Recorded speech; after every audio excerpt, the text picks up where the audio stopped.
થઈ ગયા છે। નગરપાલિકાના જન્મ મરણનો દાખલો કઢાવવામાં 1 મહિનાનો સમય લાગતા અરજદારો પરેશાન થયા છે।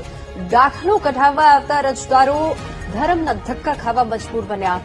ઈ ઓળખ વેબસાઇટ બંધ થતા દાખલાઓ નથી નીકળી શકતા। 1 જાન્યુઆરી 2015 થી અત્યાર સુધીના દાખલા કઢાવવાના બાકી છે અને જન્મનો દાખલો ન નીકળતા વિદ્યાર્થીઓને શિષ્યવૃત્તિ અટવાઈ છે। તાત્કાલિક જન્મનો દાખલો કાઢવાની વૈકલ્પિક વ્યવસ્થા કરવાની માંગ ઉઠી છે અને વૈકલ્પિક વ્યવસ્થાની માંગ સાથે ધારાસભ્ય ડોક્ટર કિરીટ પટેલે મુખ્યમંત્રીને રજૂઆત કરી।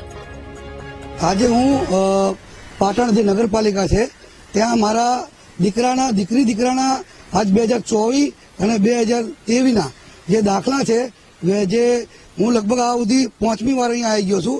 જ્યારે ત્યારે આવું ને ત્યારે અહીંયા લાઇનમાં કહેતો ટોકન સિસ્ટમ હોય છે અને અથવા તો અહીંયા આવીએ ત્યારે કે હવે આ બધી સિસ્ટમ અત્યારે બંધ થઈ ગઈ, બીજા મહિનામાં આવજો।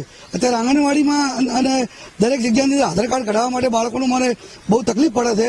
આ દાખલો હવે ફાટી ગયો છે, એને મારે કઈ રીતનો દાખલો હવે આ ફાટી જશે તો બીજી વાર મને દાખલો કાઢી આપશે?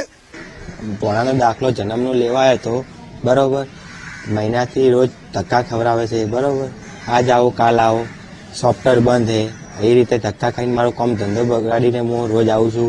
50-100 રૂપિયાનું પેટ્રોલ બાળીને 5-7 કિલોમીટરથી આવીએ છીએ તો રોજ ધક્કા ખવડાવે કે સોફ્ટવેર બને મહિનાથી આવી રીતે આઈતર કે કરે છે। દાખલો કઢાવો હતો પણ આ ત્રીજી વખત આવ્યો છું કોણ, પણ આજે પણ સર્વર ડાઉન છે કે લગભગ 2 મહિના પહેલા સર્વર ડાઉન હતું, એમ આજે સર્વર ડાઉન છે એટલે હવે તકલીફ તો સાહેબ આ ત્રીજી વખત આવ્યો છું કોણ, દાખલો કઢાવવાનો હતો એટલે તો આજે કઈ સર્વર ડાઉન છે એટલે શું કરવાનું હોય એના માટે? હું આવ્યો તો દાખલા માટે સાહેબ, આ ચોથો ધક્કો છે। કહરા ગામ થી આવ્યો તો કોકરેજ થી, તે 30 કિલોમીટર થાય અહીંથી, અને ભાઈ નારી હોસ્પિટલ માંથી આવ્યો તો અને નગરપાલિકામાં આવ્યો તો તે ધક્કા ખવરા કરી છે બેન, દાખલો હાલતા નહીં।